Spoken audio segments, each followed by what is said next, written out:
come and pick me up. And they didn't have my little name on a sign. And it's a really bougie thing to do, but when you have,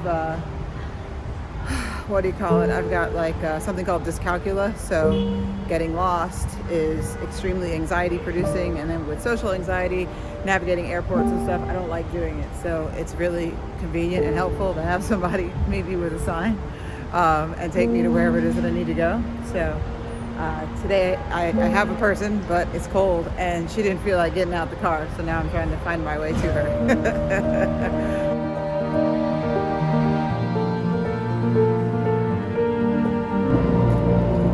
So I'm in my hotel in Brooklyn, New York. I landed probably about an hour and a half ago. Took my car to the hotel, took a couple phone calls. I have a meeting downstairs in 15 minutes with somebody in the diversity field. And then I'm meeting somebody from my publishing firm, Barrett Kohler Publishers, at Ethel's Coffee Club. I don't quite know what it is, but I hear it's cool, so I'm looking forward to it.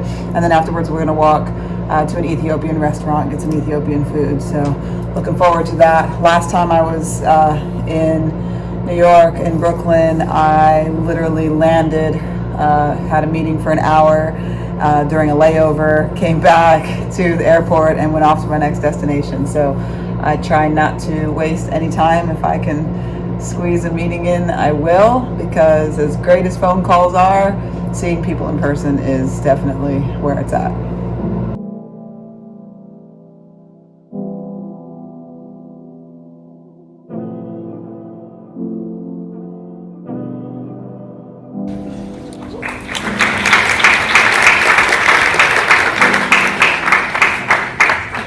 On behalf of TMI Consulting, I'm proud to be a signatory of the Hispanic Promise.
So I am wrapping up in Boston, waiting for my car to pick me up and take me to the airport.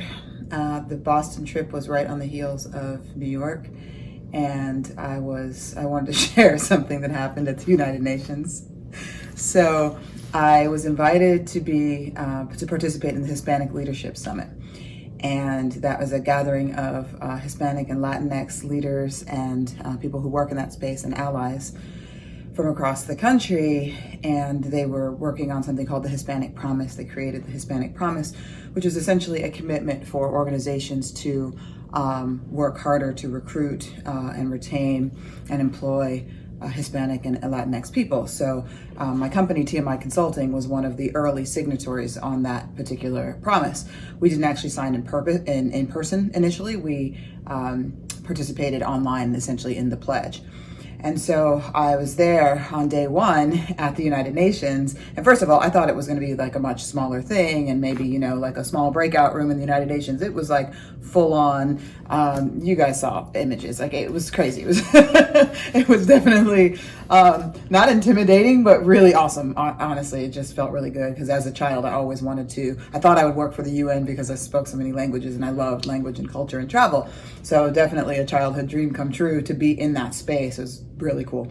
So we're, listening to presentations, and they had really great panels, and I learned all kinds of really great data about the Hispanic community. And there are a lot of parallels between the Hispanic community and the African American or Black community in the States. So it was really nice to see the, kind of 26 different identities that are covered under the big Latinx Hispanic umbrella really coming together towards this common goal of elevating and inspiring and creating opportunity for Hispanic and Latinx people. So I'm totally there for that.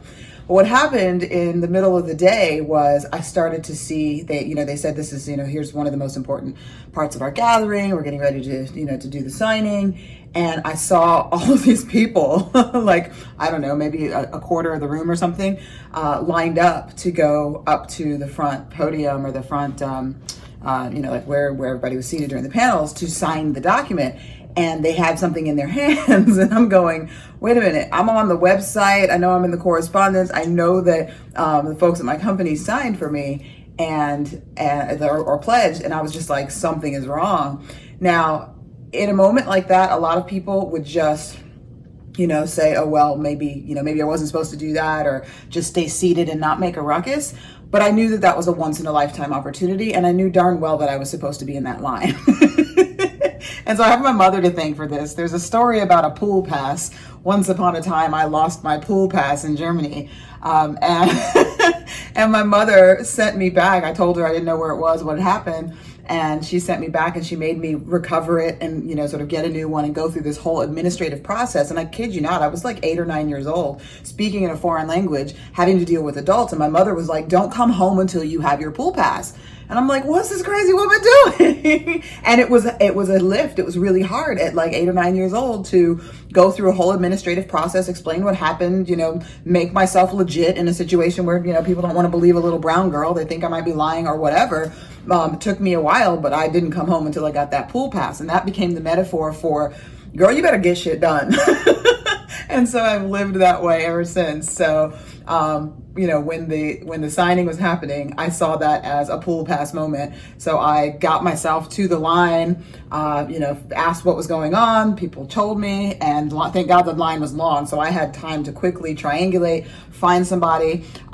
Somebody actually said, I feel like I recognize you. Like, where do you work? Do I know you from somewhere? And I'm like, great, it's the blue hair thing. Someone thinks they recognize me. So I said, look, we can talk about this later, but here's what I need. I know I'm supposed to be in that line. I don't know, what happened. And so he waited, he believed me, it was great. And he waited until there were different people announcing the name of each person and their organization. And they went up, got the picture, signed the paper.